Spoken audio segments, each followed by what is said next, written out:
Christmas new year ആഘോഷങ്ങളുടെ ഭാഗമായി Thrithala excise range dog സ്ക്വാഡിന്റെ സഹകരണത്തോടെ തൃത്താല മേഖലയിലെ വിവിധ പ്രദേശങ്ങളിൽ പരിശോധനകൾ ശക്തമാക്കി. തൃത്താല റേഞ്ചിലെ പടിഞ്ഞാറങ്ങാടി, തൃത്താല, ചാലിശ്ശേരി, വെള്ളിയാങ്കല്ല്, നീലിയാട്, കൂറ്റനാട് എന്നിവിടങ്ങളിൽ ഇന്ന് പരിശോധനകൾ നടന്നു. റെയ്ഡുകൾക്ക് എക്സൈസ് ഇൻസ്പെക്ടർ എം യൂനസ് നേതൃത്വം നൽകി.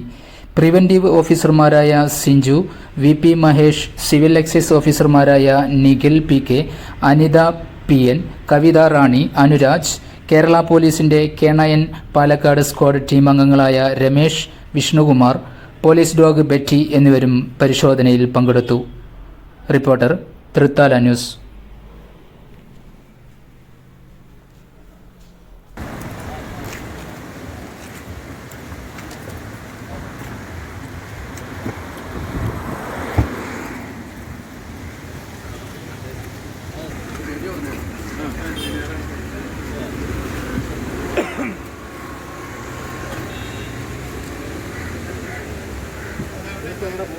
അങ്ങോട്ടല്ലേ